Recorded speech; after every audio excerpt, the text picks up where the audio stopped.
মহাভারতের শ্রেষ্ঠ যোদ্ধা কে তা নিয়ে বিতর্কের শেষ নেই। মহাভারতে অনেক যোদ্ধাই ছিলেন, তবু তার মধ্যে শ্রেষ্ঠত্বের লড়াইয়ে বারবার যে দুই চরিত্র উঠে এসেছে তা হল অর্জুন আর কর্ণ।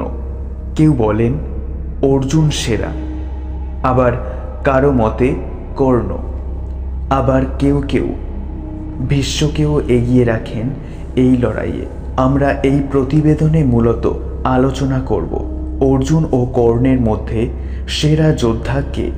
মহাভারতে অনেকে কর্ণকে এগিয়ে রাখেন, তার অন্যতম কারণ অর্জুনের কৃষ্ণ নির্ভরতা। কর্ণকে যারা এগিয়ে রাখেন তাদের মতে অর্জুন ছিলেন কৃষ্ণের উপর নির্ভরশীল, আর দুর্যোধন নির্ভর করতেন কর্ণের উপর। নমস্কার প্রিয় দর্শকগণ, নেলস মাইথোলজির আরও একটি নতুন ভিডিওতে আপনাদের স্বাগত। আজকের ভিডিওতে আমাদের বিশেষ আলোচ্য বিষয় মহাভারতের শ্রেষ্ঠ দুই মহাচরিত্র কর্ণ এবং অর্জুনের মধ্যে কে বেশি শক্তিশালী। তো চলুন ভিডিওটি শুরু করা যাক। কর্ণ দ্রোণাচার্যের কাছে শিক্ষা পাননি, তাই তাকে ছল করে পরশুরামের কাছে শিক্ষা নিতে হয়েছিল। সেখানে শিক্ষা নিতে গিয়ে তাকে অভিশাপও কুড়াতে হয়েছিল। তা মাথায় করেও বীর বিক্রমে তিনি যুদ্ধ করেছিলেন। ইন্দ্রদেব কর্ণের বর্ম ও কুণ্ডল প্রতারণা করে দখল করেছিলেন। তারপরও তিনি যুদ্ধে বীরত্বের পরিচয় রেখে যান। পরশুরামের দেওয়া শিবের বিজয় ধনুক ছিল কর্ণের কাছে। সেই ধনুক তার হাতে থাকলে তাকে হত্যা করা যেত না বলে অনেকে যুক্তি দেখান। ধনুকবিহীন করে তাকে হত্যা করা হয়।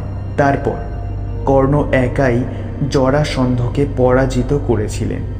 পক্ষান্তরে রাজা ভগদত্তকে অর্জুন পরাজিত করতে পারেননি। কর্ণের কাছে তিনি পরাজয় স্বীকার করেছিলেন। কর্ণ প্রতিজ্ঞা করেছিলেন তিনি অর্জুন ছাড়া কোনো পাণ্ডবকে হত্যা করবেন না। বাকি 4 পাণ্ডব কর্ণের মুখোমুখি হওয়ার সত্ত্বেও তিনি তাদের হত্যা করেননি, তাদের প্রাণ দান করেছিলেন।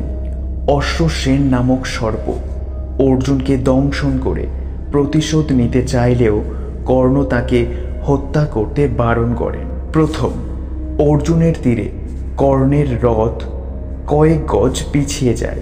তারপর কর্ণের তীরে অর্জুনের রথ কয়েক ইঞ্চি পিছিয়ে যায়।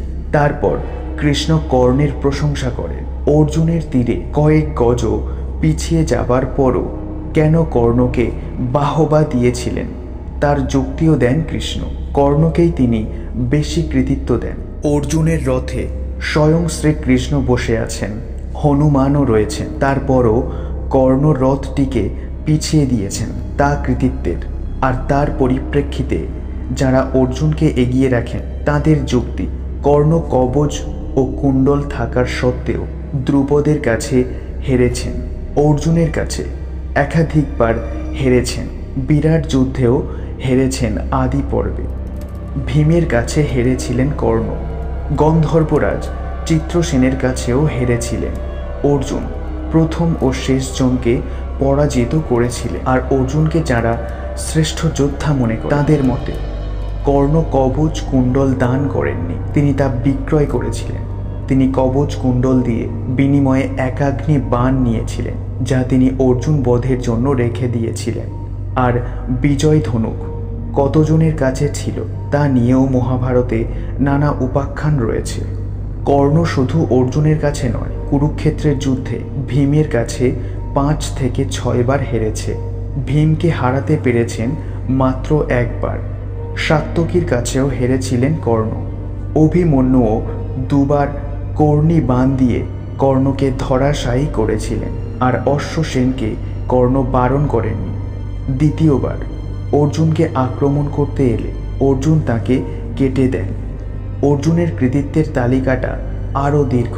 তিনি দ্রুপদকে বন্দী বানিয়েছিলেন, কর্ণকে পারেননি। মানুষের অগম্য স্থানে গিয়েও জয়লাভ করে এসেছেন। খাণ্ডবপ্রস্থ দহন করতে গিয়ে তিনি দেব, লোকপাল, দিকপাল, দানব সবাইকে পরাজিত করেছেন। মহাদেবকে যুদ্ধে সন্তুষ্ট করেছেন। নিবাত কবদের পরাজিত করেছেন।